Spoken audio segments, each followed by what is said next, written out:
Hi, my name is Dan Meckler. I go by Captain Dan on YouTube. I have a lot of experience. I flew in the Air Force, the airlines. I still fly privately. I build airplanes. I'm a mechanic. I'm an instructor. I still own 2 airplanes and fly them on a regular basis. I'd like to discuss an incident that happened back in 1974. And around that time I was flying in the Air Force in C-141s, 4-engine jet transport that was used across the Pacific. I flew in and out of Vietnam before and after it was over and flew all over the Pacific with the airplane. One of the gentlemen I flew with was Jim. Jim was a really nice fellow. He also flew for Northwest.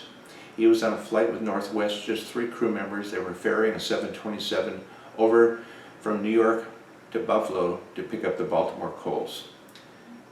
Without pointing blame or anything like that, I wanted to point out some of the things that actually occurred in that flight that if the real people know, but it doesn't come out very often. They were in the Boeing 727. It's called a 3-holer in the airline industry. 3 engines in the back, the workhorse for the airlines for many, many years. The Boeing 727 is one of the older airplanes that required 3 crew members to fly. A pilot, a co-pilot, and a flight engineer. Jim was a flight engineer. He was not a pilot for Northwest. He would eventually become a pilot. That's the goal with everyone you're hired on, and you work your way through the seats. But Jim was a co-pilot with the Air Force in the C-141. Nice fellow.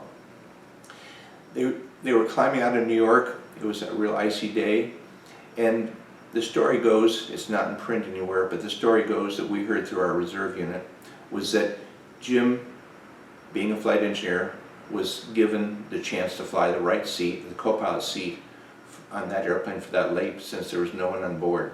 This stuff didn't happen anymore nowadays because of the tremendous watching that's going on in all the cockpits. But in those days, it wasn't completely uncommon for someone to offer and change a seat with another crew member because they were all pretty experienced pilots.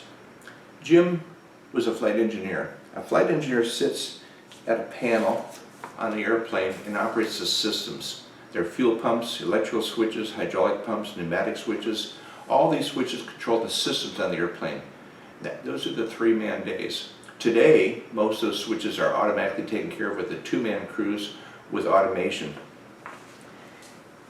When you're sitting when you walk into a room and turn a light switch on, you reach over and turn the switch up and the light comes on.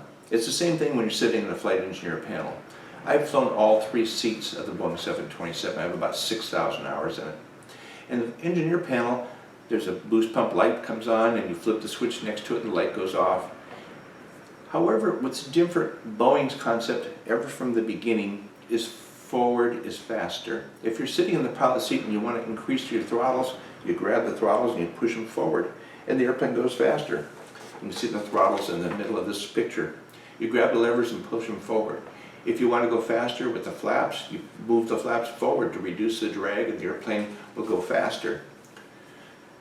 But when you're sitting in a co-pilot seat and you're the co-pilot and you look up at overhead switches on the overhead panel and you're looking up at them, which way do you flip that switch to turn the system on? You can either flip the switch up, which is on, like most people would think, or in the Boeing vernacular, you would flip them forward, which is on, since they're part of the airplane and you're going forward. So it's interesting, in the old days, these switches in the overhead panel, depending on the manufacturer of the airplane, could be either up or down, depending on that exact airplane. All the 727s were the same, but Jim had never been checked out as a co-pilot. He understood the systems, but he had never been checked out as a co-pilot. The co-pilot's checklist is pretty simple in the Boeing 727. The flight engineer reads the checklist off and the crew members respond to it. In this case, Jim and the other pilot, the other co-pilot, swapped seats. That co-pilot had already been on the 727 as an engineer and he understood all the switches. Jim had never flown the co-pilot seat on the 727, even though he understood the systems. So when it came to the now acting flight engineer to read the checklist off to the pilots and co-pilots, he would call out the checklist and they would respond. It was always kind of a joke as to how few switches the actual co-pilot had to do in the 727. We used to say the entire checklist for the co-pilot was window heat, pitot heat, let's eat. He controlled 6 switches. Everything else was down below in the panel when he was doing his flying or helping the pilot with working the radios, etc. So when Jim was asked to turn the pitot heat on by the then acting flight engineer, who was the real co-pilot, he reached up and he turned the switches up, which would have been on for him. But being a Boeing overhead panel, they should have been pushed forward, which was actually down motion. And again, all cockpits nowadays don't use switches like this. They use push-in, push-out switches so that doesn't happen. In those days, if you did not turn the pitot heat on, there were no annunciations to tell you that you didn't turn it on. So the checklists were all read, they're climbing out. Jim was given a chance to fly. He's flying the airplane. He's climbing, and as he's climbing up, there's icing conditions going on, and his pitot tubes, which are on the side of the airplane, which tell you your airspeed, iced up. They became clogged with ice, And the result from that was that they sealed. The ice basically sealed on them. And then the pressure inside the tubes started to build up because they were sealed. And the indications in the cockpit was that he was going faster and faster and faster. Now when you're going faster and faster and faster in an airplane, the only way to slow down is either take power off, but you're climbing, you're at altitude, and you don't want to take power off, so you pull the nose back and make the airplane climb a little faster. You get some extra boost out of the flight. But what happens is you pull the nose back, and it's still climbing. Pull the nose back, still climbing. Pull the nose back, still climbing. Pull the nose back, and you end up stalling. The airspeeds were not telling the right thing because they were sealed up. So then the airplane stalled, started to come down.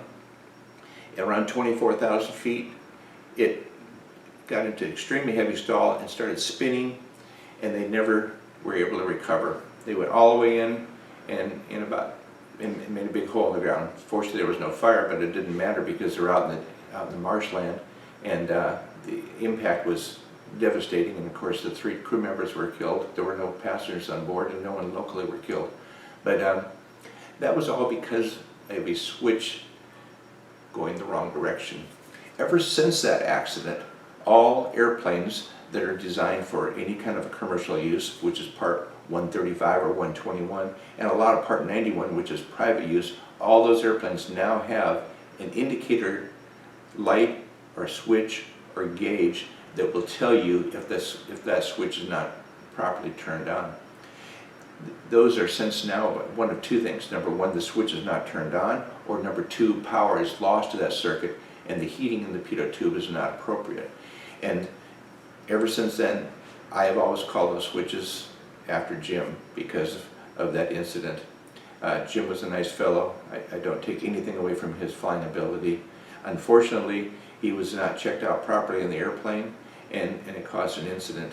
Again, you probably won't find this in print anywhere. Again, please don't sue me. This is all rumors that I heard in my Air Force Squadron unit that I was in, that he was with me.